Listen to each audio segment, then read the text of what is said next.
నమస్కారం. నా పేరు రజనీ కుమార్ దొడాయ్. శ్రీకాకుళం జిల్లా బెంతూర సంఘ మాజీ అధ్యక్షుడిని.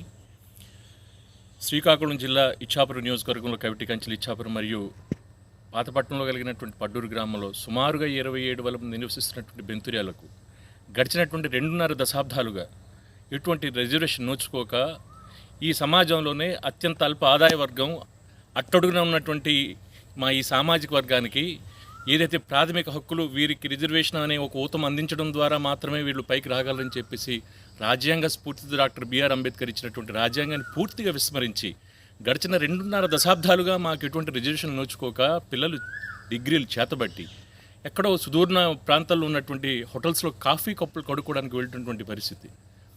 కనీస చదువుకుందామంటే రిజర్వేషన్ లేకపోయి, ఒక ఉద్యోగం చేద్దామంటే రిజర్వేషన్ లేకపోయి, కానీ రాజకీయం చేయడానికి సర్పంచ్లని, ఎంపీడీసీలని, వార్డు మెంబర్లని మాత్రం అవసరమయ్యేసరికి ఈ బెంతూర్యాలని ఎస్టీలుగా నిల్చోబెట్టి ఎస్టీలు రిజర్వ్డ్ అయినటువంటి టెరిటోరియల్ కాన్స్టిట్యున్సీలో కానీ, పంచాయతీలో కానీ, వార్డు మెంబర్లో కానీ మళ్ళీ బెంతూర్యాలను కనుక నామినేట్ చేస్తే ఎటువంటి అభ్యంతరం వ్యక్తం చేయకపోయినటువంటి స్థానికంగా ఉన్నటువంటి అధికారులు మళ్ళీ ఒక కుల ధృవీకరణ పత్రం మంజూరు చేయమంటే మా పైన తప్పుడు రాతలు రాయించి పూర్తిగా మమ్మల్ని ఈరోజు సర్వనాశనం చేసే పరిస్థితికి దిగజారారు.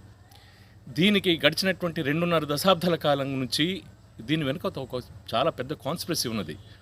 అయితే మాకు ఊతమందించి మా పట్ల నిజాయితీగా వ్యవహరించి మాలో ఉన్నటువంటి ఆవేదన అర్థం చేసుకొని గవర్నమెంట్ వారు మాకు న్యాయం చేయాల్సింది పోయి కమిషన్ మీద కమిషన్లు వేసి కాలయాపన చేస్తూ మాకు పూర్తిగా ఈ సమాజంలో లేకుండా తుడిచిపెట్టే కార్యక్రమం చేస్తున్నారు.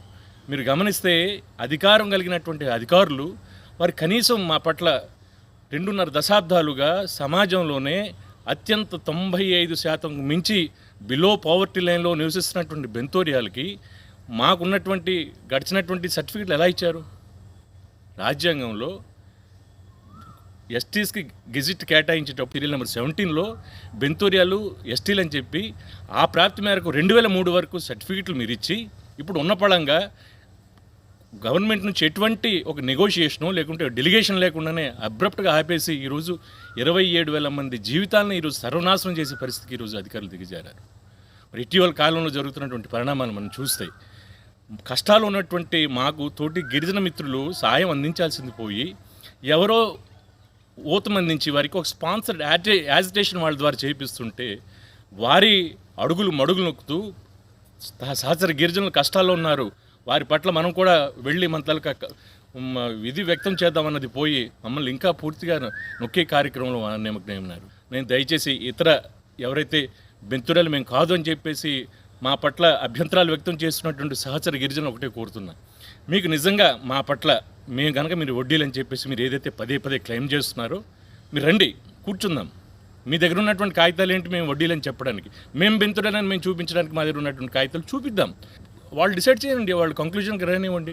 అంతే తప్పితే పదే మేము 2 లక్షల మంది ఉన్నాం, రాష్ట్ర వ్యాప్తంగా 30 లక్షల మంది తయారవుతాం అని చెప్పి మనం బెదిరిస్తే ఈ బెదిరింపులకు భయపడేవాడు ఎవడు లేడు. పాండవులు కేవలం 5గురే, కౌరవులు మాత్రం 100 మంది. అంతిమంగా ధర్మయుద్ధంలో గెలిచింది ఎవరు? 5 ఉన్నటువంటి పాండవులే కదా. మీరు మీ స్ట్రెంత్ని చూపించి భయపెట్టిద్దామంటే ఇక్కడ భయపడేటోళ్ళు ఎవరు లేరు. మనం చేసే యుద్ధంలో మన సంకల్పం గట్టిగా ఉండేది, మన తాలూకా డిమాండ్లో జెన్యూనిటీ ఉండాలి. ఖచ్చితంగా అదే అంతిమంగా విజయం సాధిస్తుంది. మాకు కొన్ని రోజులు వనవాసం ఉండొచ్చు కాక, కానీ అంతిమంగా మేమే మా బెంతూర్యాలను నిరూపించుకుంటాం. చివరిగా మేము కుల ధృవీకరణ పత్రాలు పొందుతాం. ఇటీవల కాలంలో జరిగినటువంటి ఎపిసోడ్ మనం చూస్తే అసెంబ్లీ నియోజకవర్గానికి ప్రాతినిధ్యం వహిస్తున్నటువంటి డాక్టర్ బెందాళం అశోక్ బాబు వారు ఎమ్మెల్యే కన్నా మునుపు వారి తండ్రి గారు అయినటువంటి కీర్తిశేషులు బెందాళం ప్రకాష్ గారి గురించి వారి చుట్టూ ఉన్నటువంటి ఈ బెంతూర్యాల తాలూకా ఆర్థిక పరిస్థితులు, సామాజిక పరిస్థితులు క్షుణ్ణంగా తెలిసినటువంటి వ్యక్తులు వారు. అత్యంత అల్ప ఆదాయ వర్గమని వారు కూడా అనేక సందర్భాల్లో కూడా, ఎందుకంటే వారి తోటలు కాసినా వారి ఇళ్లలో పనులు చేసినా ఉన్నటువంటి ఆ సామాజిక వర్గానికి చెందినటువంటి బెంతూర్య ప్రజలు మేము, వారికి క్షుణ్ణంగా తెలుసు. అలాగే రాజకీయ పరంగా చూస్తే ఈ ఇచ్చాపురం నియోజకవర్గానికి మొత్తం రాష్ట్రంలో ఒకే ఒకసారి తెలుగుదేశం పార్టీ ఆవిర్భావం నుంచి ఓడిపోయి 9 సార్లు గెలిచి తెలుగుదేశం పార్టీ తరఫున గెలిచినటువంటి నియోజకవర్గం ఇచ్చాపురం నియోజకవర్గం ఒకటి. అందులో భాగంగానే అశోక్ గారు గడిచినటువంటి 2 టర్మ్ కంప్లీట్ చేసి ఈసారి 3వ టర్మ్ హ్యాట్రిక్ విజయం సాధించారు. ఎవరో ఒకరిద్దరు మాలాంటి వాళ్ళు వ్యతిరేకించిన తప్పితే ఈ నియోజకవర్గంలో ఉన్నటువంటి అత్యంత మెజార్టీ ఆఫ్ ది బెంతూరియా పీపుల్ ఎప్పుడు తెలుగుదేశానికి సమర్థించినటువంటి విషయాన్ని వారు గ్రహించి వారు ఆవేదన వ్యక్తం చేశారు. ఎలాగైనా సరే మమ్మల్ని సమర్థిస్తున్నారు, మా నాయకత్వాన్ని సమర్థిస్తున్నారు, ఈసారైనా వారికి న్యాయం చేయాలని దృఢ సంకల్పంతో వారిని పిలిచి మమ్మల్ని పిలిచి ఒక ఆహ్లాదకరమైనటువంటి ఆరోగ్యకరమైనటువంటి వాతావరణంలో కూర్చోబెట్టి కలెక్టర్ గారి సమక్షంలో డిబేట్ చేద్దామని చెప్పేసి అంటే వారు దాన్ని ఆహ్వానించాల్సింది పోయి పైపొచ్చు వారికి నువ్వు అనే ఏకవచనం సంబంధించి వారికి ఇరిటేట్ చేయడం ద్వారా వారు ఎక్కడైనా ఒక మాట దొల్లుండొచ్చు. మీరు అక్కడ మీ ఉన్నటువంటి ఉద్దేశాన్ని మీరు అర్థం చేసుకోవాలి తప్పితే అసలు వదిలేసి కొసలను మీరు పట్టుకోవడం అనేది అది మీ తాలూకా పరిపక్వత లేమనేది మాకు స్పష్టంగా అవగతమవుతుంది. ఏదేమైనా కానీ ఈ ధర్మయుద్ధంలో ఖచ్చితంగా గెలిచేది బెంతూరియాలే. మరి ఈ ప్రక్రియలో భాగంగా మమ్మల్ని ఎవరిని సహకరించినా కానీ వారి వెంట మేము నడవడానికి సిద్ధంగా ఉంటామని చెప్పి ఈ సందర్భంగా తెలియజేస్తున్నాం. Thank you.